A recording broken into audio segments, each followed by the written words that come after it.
সম্প্রতি সামাজিক যোগাযোগ মাধ্যমে ছড়িয়ে পড়েছে একটি ছবি, তা হলো মেসি গোসল করাচ্ছেন লামিন ইয়ামালকে। ঘটনাটি সত্য। সেটি 2007 সালের ঘটনা। মেসি তখন বার্সেলোনার তরুণ তারকা, আগামীর তারকা হিসেবে হয়তো প্রতিষ্ঠিত হবেন এমন আশা নিয়েই তাকে নেওয়া হয়েছিল।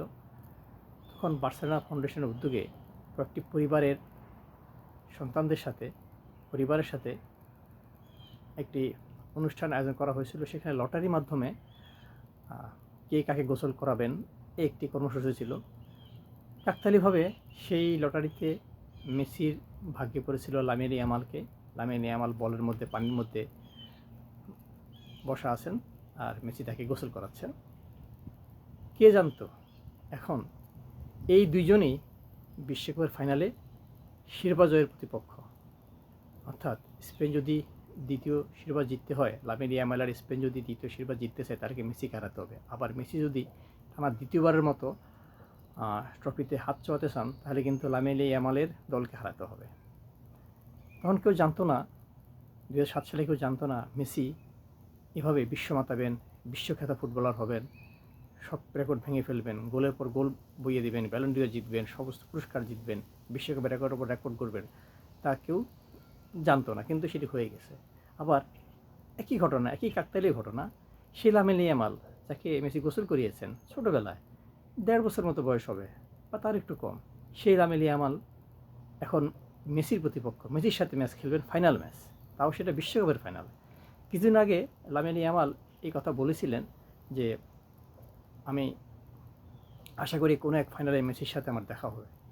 সে দেখা হতে যাচ্ছে 19 তারিখে নিউ জার্সির ম্যাটলাইফ স্টেডিয়ামে, যেখানে মেসি এবং ইয়ামাল বিশ্বকাপ ট্রফি জয়ের নির্ধারণী ম্যাচে, অর্থাৎ ফাইনাল ম্যাচে পরস্পরের মুখোমুখি হবেন।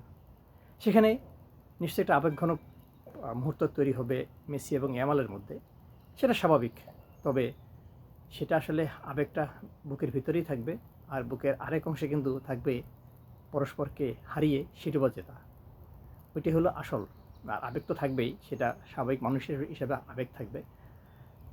তবে বিষয়টা হলো আসলে ফাইনালে সবারই যে দৃষ্টিকোণ থাকুক না কেন, যে স্পটলাইট থাকুক না কেন, একটা বিষয় কিন্তু থাকবে, সবার চোখ থাকবে ইয়ামাল এবং মেসির দিকে।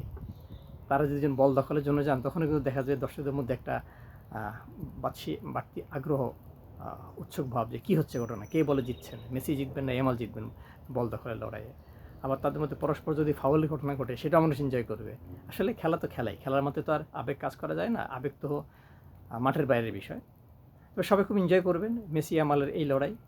যে শিশুকে মেসি গোসল করিয়েছেন সে তার এখন প্রতিপক্ষ, আর যে ছেলে স্বপ্ন দেখতেন যে তিনি একদিন মেসির সাথে খেলবেন, মেসির বিপক্ষে খেলবেন, ফাইনালে খেলবেন, সেটা এখন পূর্ণ হতে যাচ্ছে। সবই মহান আল্লাহ তাআলার কার্যক্রম, তিনি যা ঠিক করেন সেটাই হয়। দেখা যাক শেষ পর্যন্ত মেসি ইয়ামালের এই আবেগঘন ম্যাচে কে শিরোপা জিততে।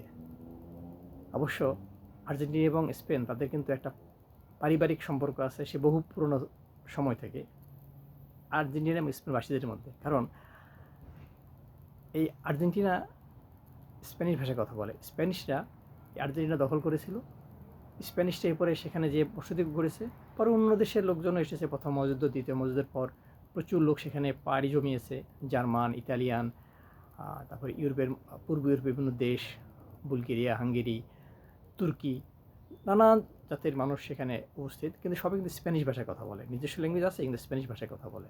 আবার যেহেতু স্পেন হলো তাদের ফাদার, আর্জেন্টিনা হলো তাদের বাচ্চার মতো। কারণ পুরো ল্যাতিন জোনে শুধু ব্রাজিল ছাড়া বাকি সবখানেই কিন্তু স্প্যানিশ ভাষায় কথা বলে, আর ব্রাজিলে শুধু পর্তুগিজ ভাষায় কথা বলে। কারণ স্প্যানিশরা পানামা পেরিয়ে এরপরে ইকুয়েডর, পেরু, চিলি হয়ে আর্জেন্টিনা ঢুকেছিল, কলম্বিয়া ঢুকেছিল, কিন্তু তারা আমাজন বনের কারণে ব্রাজিলে ঢুকতে পারেনি। যে কারণে ব্রাজিলটা কিন্তু স্প্যানিশদের দখলের বাইরে ছিল। পরবর্তীতে পর্তুগিজরা আটলান্টিক মহাসাগরের পূর্ব পাড় দিয়ে তারা ব্রাজিলে প্রবেশ করে। এই কারণে ব্রাজিল পর্তুগিজ ভাষাভাষীদের দাপট, সেখানে পর্তুগিজ ভাষায় সবাই কথা বলে। এই হলো বিষয়। যাই হোক, শেষ পর্যন্ত দেখা যাক আর্জেন্টিনা এবং স্পেনের এই ম্যাচে কে জিতে। মেসি কি তার দেশকে চতুর্থ শিরোপা এনে দিতে পারবেন? নিজের নামের পাশে কি দ্বিতীয় বিশ্বকাপ ট্রফি জমা করতে পারবেন? নাকি লামিন ইয়ামাল অভিষেকেই এমবাপের মতো অভিষেকেই দলকে শিরোপা এনে দিতে পারবেন?